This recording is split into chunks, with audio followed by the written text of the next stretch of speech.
That's a shapeshifter. Story time.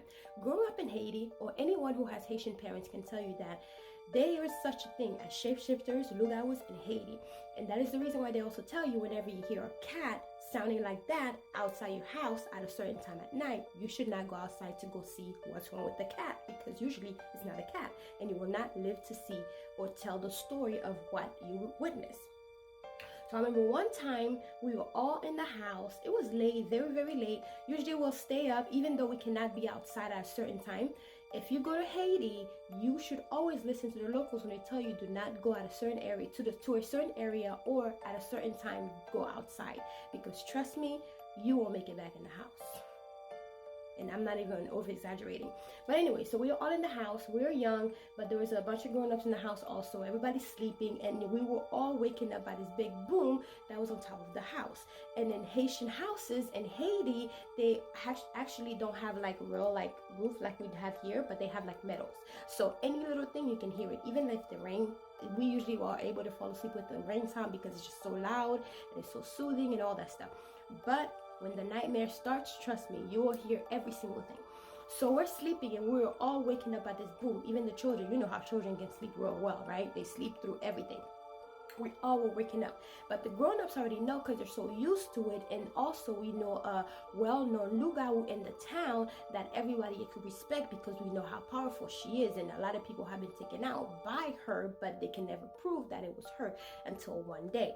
So anyways, we're all sleeping and we're waking up by the sound, and we just hear footsteps on top of the house, just walking as if like it's like, you know, grains falling in the house, but it's like real loud footsteps, just walking, and all the adults just start praying, and the children, we're just scared because we're so used to hearing stories about that happening, and eventually it happened to us. So we're like scared, and the adults are praying, even though like voodoo is a religion in Haiti, they still pray. A lot of people pray but still practice voodoo because that's really our religion. Just like the Catholic people, they also practice voodoo, but also they tell you that it's bad. Anyways, so they're praying. The children are trying to figure out what's going on. While the baby, my aunt had a baby that was just a few weeks old, not even a month, a few weeks old. The baby just kept crying non-stop. And they usually, whenever they come in on top of your house, they're coming for the baby, not children who are a certain age. They're coming for the innocent, right? So the baby's crying. The people are praying. So there's a lot going on, and the noise on top and everything. All of a sudden, the noise stopped, but we hear a cat right by the door, literally right at the door, right? This cat just sounds like a baby. It's literally almost matching the sound of the baby that's crying. The cat sounds like a baby, scratching at the door, making noises, scratching at the door, making noise. And that's when the prayers start getting louder and louder. And eventually the children fell asleep because the cat just kept going. I fell asleep because I was young at the time.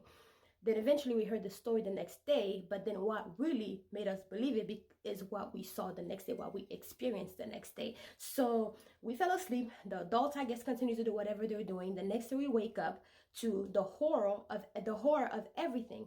The baby that was crying was basically covered in ants, covered head to toe, ants eating the baby's skin, everything. I mean, I should have given you guys a warning. Eating everything, but of course, you know, everything is still intact, but the skin is bite marks from the ants. Baby gone, pass. Don't know why, don't know how, but the baby's gone. What happened last night happened. Next morning, wake up, baby's gone. And that was the first child that my aunt lost.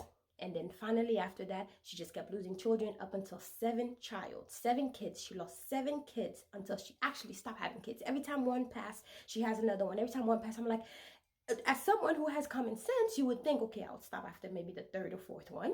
Well, she just kept having children. Eventually, she decided, okay, well, I'm not going to have any more kids if I'm going to keep losing them. But when she had her first son, which is the oldest child, that child survived because she didn't live in the house. She didn't live in that town when she had that child. So that child survived. But eventually, she lost her life to the same thing.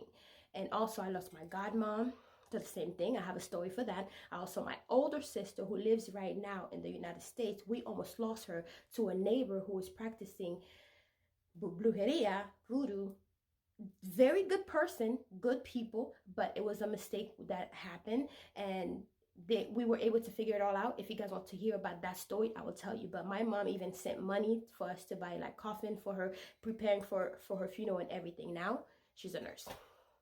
Anyway, guys, bye.